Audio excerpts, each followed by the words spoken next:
পর্দা কাঁপাবো, দর্শক হাসাবো, আমি যে তোর মান্না ওরে তুই আমার সোনা। ঢাকাই সিনেমার আলোচিত চিত্রনায়ক জায়েদ খান প্রায় 10 মাস ধরে যুক্তরাষ্ট্রে অবস্থান করছেন। বিভিন্ন স্টেজ শোতে অংশ নেওয়ার পাশাপাশি নিজেকে নতুনভাবে গড়ে তোলার কাজও চালিয়ে যাচ্ছেন তিনি। বিশেষ করে শারীরিক গঠনে এসেছে দৃশ্যমান পরিবর্তন, যা ভক্ত সমালোচক উভয়ের দৃষ্টি কেড়েছে। আমার সুখে প্রদীপ নিভাতে ফিটনেস বজায় রাখতে নিজের লাইফস্টাইলে এনেছেন আমূল পরিবর্তন। নিয়মিত জিম করছেন, খাবারের তালিকাতে এনেছেন কড়া নিয়ম। এই নতুন চেহারার পেছনে অনুপ্রেরণা হিসেবে বলিউড সুপারস্টার সালমান খানের নামই উল্লেখ করেছেন জায়েদ খান। নিজেকে মাঝে মাঝে সালমান খানের সঙ্গে তুলনা করেন তিনি। এমনকি তার শরীরের গঠন দেখে অনেক ভক্ত সালমান খানের ছায়া দেখতে পান বলে দাবি করেন। সম্প্রতি সোশ্যাল মিডিয়ায় তার পোস্ট করা একটি ছবি নিয়ে শুরু হয়েছে আলোচনা। সালমান খানের জিমে তোলা একটি ছবির স্টাইলেই পরদিন একই ভঙ্গিমায় ছবি পোস্ট করেন জায়েদ খান।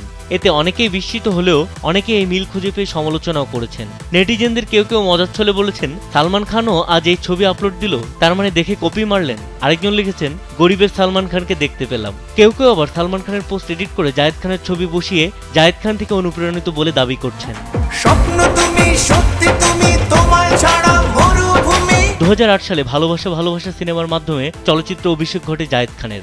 এরপর প্রতিশোধের আগুন, অন্তর্জালা, নগর মাস্তান, ভালোবাসা সীমাহীন, প্রেম করব তোমার সাথে এবং দাবাং সহ বেশ কয়েকটি বাণিজ্যিক সিনেমায় অভিনয় করেছেন তিনি। নিজেকে আরো গুছিয়ে আরো ফিট করে বড় পর্দায় ফিরতে চান জায়েদ খান, এমন ইঙ্গিত মিলছে তার সাম্প্রতিক কর্মকাণ্ডে। একটাই জীবন, একবারই মরণ। বিনোদন ডেস্ক, কালবেলা।